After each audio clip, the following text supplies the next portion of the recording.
With so much to consume online, do we really need a video about how to find outfit inspo? Whether you feel like you're suffocating on your Pinterest boards, 5 years behind on TikTok, or can't keep up with all your favorite fashion YouTubers, it feels like outfit inspo is endless. And to that, I would say you're 1000% right. We are constantly fed outfit inspo, new things to buy, new things to try, new things to avoid that we loved last week. And in this video, I just want to help filter through all of that. What's good outfit inspo? What's bad outfit inspo? Where to look and where to avoid? Let's do it. Before we get into this video though, I did want to say thank you so much to Rocket Money for sponsoring. Let's start with my favorite, Pinterest, 10,000%, and it's a classic. I feel like with Pinterest, what differentiates it so much from Instagram is even though it can feel so curated, it's not. People will screenshot, I know like my stories that I don't think are Instagram feed worthy because they're so casual, just not like groundbreaking, and put them on Pinterest, and that goes for so many people's outfits. I really love that aspect of it, is somebody else comes in and sees somebody's cool outfit online and is like, wait, this is Pinterest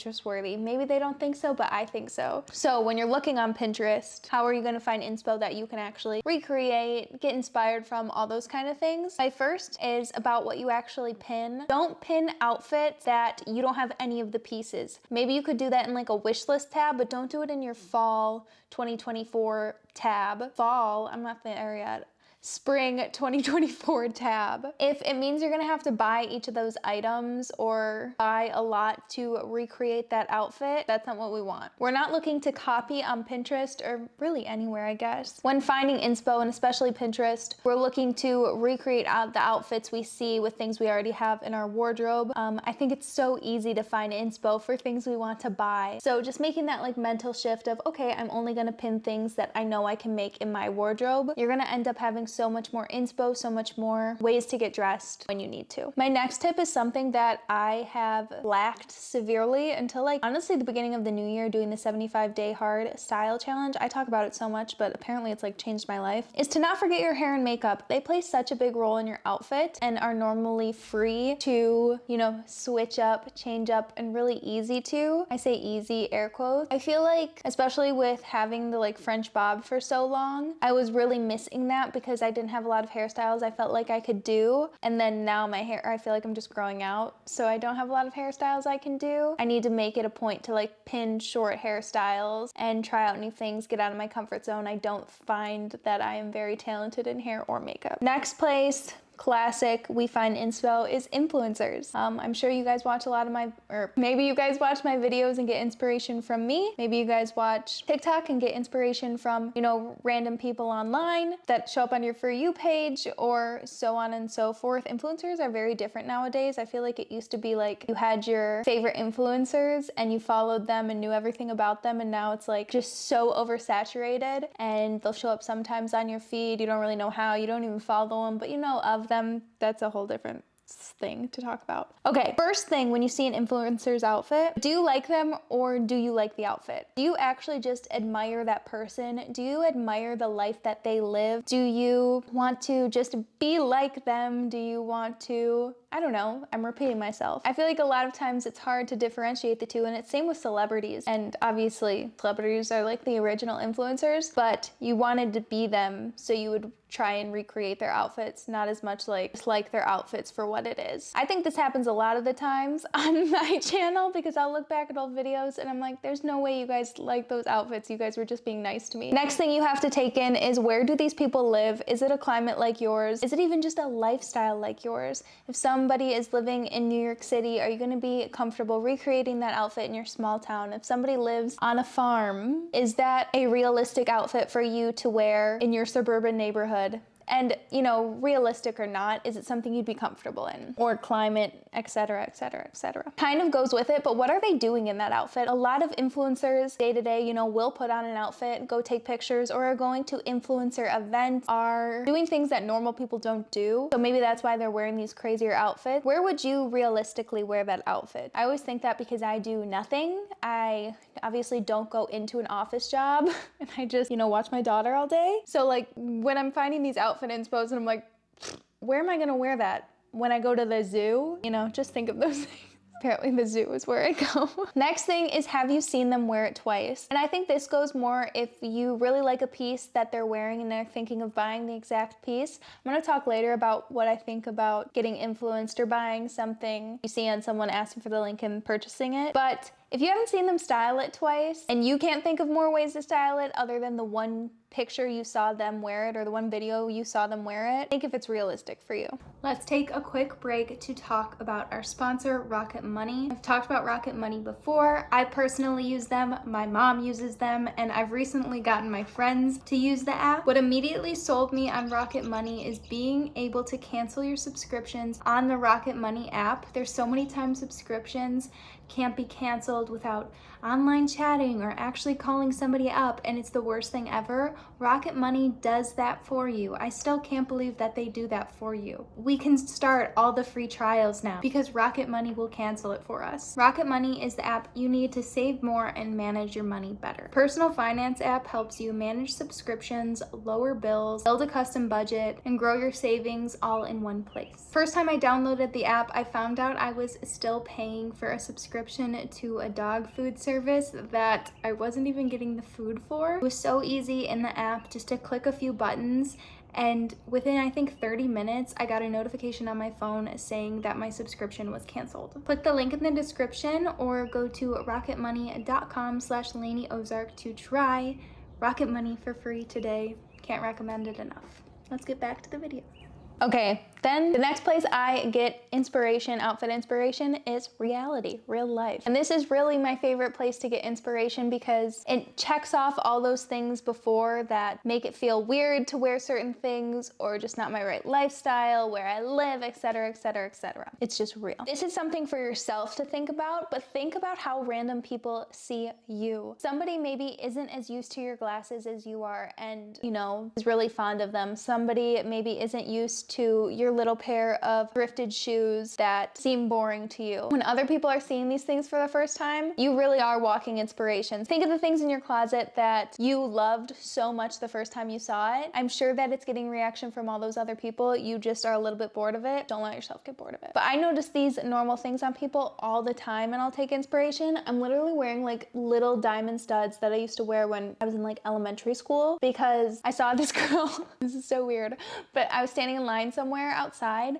and this girl had just itty bitty studs in. They were glistening in the sun and just looked so pretty, where I literally was like, okay, next time I put earrings on, I'm gonna put little studs in because I thought that was so cute. Like, she probably has not thought twice about her diamond studs in years since putting them on, or she had the same exact experience I did. Like I said, glasses are such a big one, especially if you're somebody who wears your glasses all the time and they're a funkier style or color. I know everybody looks at those and is like, that is cute, I want to be like them. The next thing that always sticks out to me, I'm just listing a few because I always see things out and about, and I literally live like in a suburban town. Nobody's fashionable, but nobody cares about trends. Like, okay, I want you guys to remember that. Nicely bundled scarves. If I see somebody in the winter and they took the time to put their scarf on and just like wrap it around nicely or tie it nicely, I always notice that, and I'm like, next time I go out, I'm putting a scarf on. So stupid to get inspired by. Like, does that count as inspo? To me, it does. It inspires me to wear it next time. Curly hair is something I always have a soft spot for. I just have something about curly hair. I'm always drawn to it, and I think it's so beautiful. Just like any hair that's done and looks nice, I always look at it and kind of envy it because I feel like my hair always looks like a disaster. And then the other thing is hats. Like, anytime somebody takes the time to put a hat on, I'm just like, that's cute. I have a bunch of hats. I'm gonna go home and put my hat on. Stupid stuff, okay? Stupid.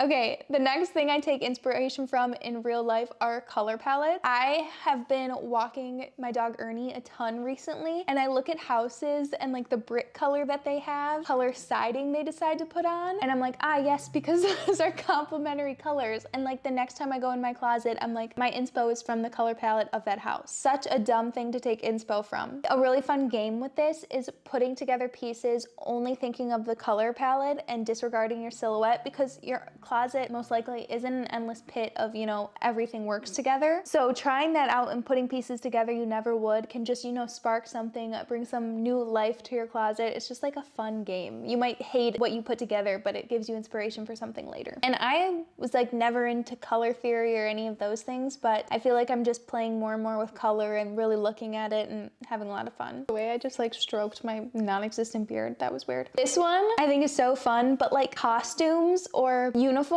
I literally call uniforms costumes that I couldn't think of the word, but think of any like decade, event, job, and dress exactly for that as if you're going to a Halloween party, but without buying anything. I keep doing this on like my short form content, but I'm dressing up like very 70s and everything I put on is very 70s inspired. And I could totally go to a Halloween costume party in that, but also like it looks normal enough for everyday life. These pieces go together for a reason. I think even like, I guess the word for it would be like cosplaying. Like it's so funny to say it like that. Dress up one day like you're gonna dress up as a cowgirl for like a party. Like put on your cowboy boots, put on your jean jacket, put on your cowboy hat, like go all the way, and then, you know, take a few things off after or add more, add different things. But I think that this is such a fun starting point. Those are my like two most common. I feel like a decade or a cowboy. Cowgirl. What are other ones? I can't think of any more right now. Oh, like a maid, like black and white, and like using that as inspo. But like obviously you don't have a maid costume in your closet. And if you do, don't put the maid costume on. Look in your closet and think like what it gives maid. Does that make sense? Like Little French Maid is what I'm thinking of. Just very like costumey ideas, real jobs, but like costume-esque. I hope that makes sense. But it's just like a fun starting point of getting inspiration in real life. I should do a full video on that because that would be so funny. And I want you guys to see that like your outfit doesn't come out all the time looking like you're going to a costume party. And if it does, all the better, who cares? Okay, with this kind of inspo though, I did want to touch on the idea of copying and not getting inspiration, because I talked in my old gatekeeping video and you know, it was a lot more in-depth than just the fact of like, I don't want to share the link with you, because that's not true. I do share the link with people, but it was more the idea of like TikTok shop-esque. I'm only buying stuff to share a link with people. Regardless, I think it is totally okay to just want to know where something is from. And this really resonated with me. I was listening this morning to the Who What Wear podcast. Her username, she was a special guest on it, is Pig Mommy. It's called Is Algorithm Killing Personal Style? So Pig Mommy was on this and I took like a few notes down. She touched on this and I'll talk about a few other things also, but she was so well spoken. She has a Substack and I was looking around there as well. I love Substack right now, but she just has like ideas about fashion where normally when other people or I watch other TikTokers, YouTubers, all that kind of stuff talk about fashion, I'm always like, yeah, but also like I feel like they're missing points. She literally covered everything. She's so well spoken. You can tell she's just so intelligent. It made me feel really stupid that I like sit here and talk about this kind of stuff because I'm like, wow, she puts like all my thoughts into words. I was listening to Emma Chamberlain's podcast a lot and I listen to her podcast. I obviously like her. I still think she's, you know, a fashion girly, a fashion icon, whatever you want to say. But a lot of times she just seems really young when she's talking about things. And I'm always like, okay, but also like you're missing this, this, and this. And I get that her podcast is kind of just like she gets to ramble, like spew off things, not really think it through. So there's literally, I'm not saying anything bad about her. I listen to her podcast. I like to listen to the fashion things on them. Recently I have been, but Big Mommy, she really hit different. So she kind of touched on the idea that it's okay to share a link and just want to know where something is from, purchase it, and go on about your day. I always think the people who are watching my videos most likely are people who take a little bit extra time and are into fashion. I mean, you're spending your free time right now watching a video about fashion, so I would assume that you'd spend your free time searching online for the perfect kitten heel, trying to curate the perfect wardrobe of your dreams, whatever you want to say. But even us as fashion people, maybe I don't want to sit and spend 6 hours of my life looking for the perfect knee-high black boot secondhand. Maybe I do just want to ask somebody online, an influencer, a TikToker, what shoe they're wearing and find that exact one. Maybe secondhand, maybe not. It would save you so much time, and that's fine. Especially thinking of like an oversaturated item or something that, you know, the link has been shared 100 million times already, like an Adidas Samba. Like I still wear my Sambas. I think there is a way to make it your own and still have personal style with a super oversaturated piece. Even something more standout-ish or captivating captivating than an Adidas Samba. I can't think of anything right now that's like super trendy, the exact version. I don't know, but I just think no matter the piece, there's always a way to make your own. This was something she said, and I am taking her words. She said that a professor said one time to think of the second right answer. And I thought this was, first of all, just like such a good thinking piece to add to honestly everyday life. I loved it so much. She said that when she's finding inspo, sometimes instead of just screenshotting it, she will just write down and describe what it is that she likes, and then, you know, later look at that and use it as inspo. I thought that was so smart because it's a vague idea. It's like more realistic and not so like, I don't know, just like weird that you can have this picture in your head and go and, you know, recreate it every single time. And with all this, I just wanted to say that I share all these tips for people who, you know, want to play with their closet more, want obviously to find different inspo, maybe not look like everyone else, maybe look like everyone else, whatever you want. And I do not care what you do with it. I do not care what you wear when you go out to the movies. I don't care what you wear when you go to the bar. I don't care what you wear when you walk your dog. I don't care what your outfit is when it's the greatest outfit of all time. I do not care. I don't care how you find your clothes. I don't care how you buy your clothes. I don't care how you get rid of your clothes. I don't think that it's anyone's job to care about those things but yourself. And I'm so sick of just like, but even this, I don't care, of people online, you know, making others feel bad about how they buy their clothes or what they're wearing, or what they're still wearing, what they're not wearing, what the cool girls are wearing. I don't even care that those people are doing that, because from my perspective, I know that negativity gets more likes and views and follows and comments. And even the comments when somebody says like, that's literally been trending for 3 weeks already. What do you mean it's a trend prediction? That gets likes. Everything now is just a way to get likes and comments, and that's why I just don't care. I care what I do and how I get my clothes and how I portray that to you guys. And I hope that, you know, the good things that I do, you guys want to follow, and the bad things that I do, you guys shard on me for. That's all. I don't know, because sometimes I get at myself for talking about trends all the time and what's trending and what's not or whatever, but I just have to hope that I'm saying it to people who understand the difference of like real life and online. So with all that being said, we have the inspo. Now what? My next video is going to be the ultimate online thrifting guide. I can show you guys how to shop now that you have all the inspo. So that's it. Thank you again to Rocket Money for sponsoring this video. I love you guys the absolute most. I'll see you in a few days.